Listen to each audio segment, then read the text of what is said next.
قارون نے حضرت موسیٰ علیہ السلام پر زنا کی تہمت لگوا دی.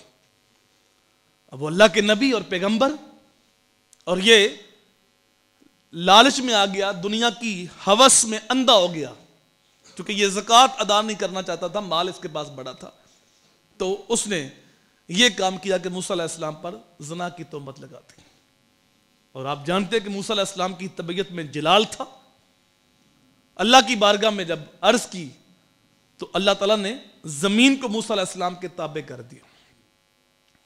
اب موسیٰ علیہ السلام نے زمین سے کہا کہ قارون کو پکڑ لے. اب وہ گھٹنوں تک زمین کے اندر دنس گیا.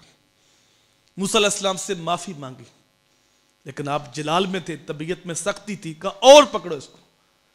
وہ گھٹنوں تک، کمر تک، وہ بار بار معافی مانگتا، آپ کیسے اور پکڑو اور پکڑو، تو یہاں تک وہ زمین میں دنس گیا. اللہ نے کہا موسیٰ آپ کی طبیعت سخت ہے، اتنی بار معافی مانگی تو نے معاف نہیں کیا، اگر مجھے ایک بار کہتا مالک معاف کرتے میں اسی وقت ہی معاف کر دیتا. وہ اتنا رحیم ہے، اتنا کریم ہے.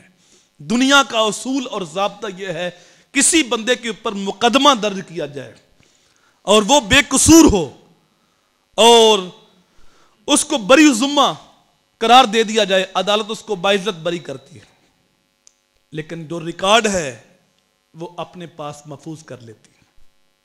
اگر وہ کہے کہ میں بے قصور تھا اور مجھے باعزت بری کر دیا گیا ہے، میرا ریکارڈ مجھے واپس کر دو، لیکن عدالت کہے گی تجھے باعزت بری کر دیا لیکن ریکارڈ ہمارے پاس محفوظ رہے گا.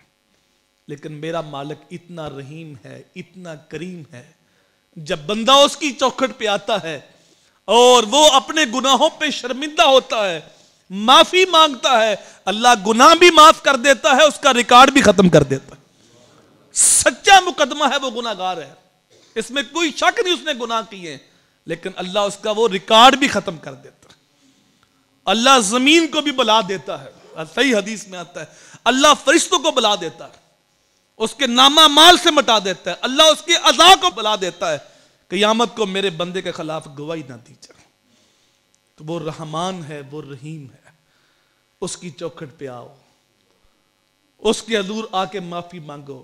گناہ کر لیے ہیں تو باغی نہ بنو، اس کے حضور آ کے معافی مانگو. وہ رحمان ہے، وہ رحیم ہے، وہ سارے گناہ معاف کر دے گا.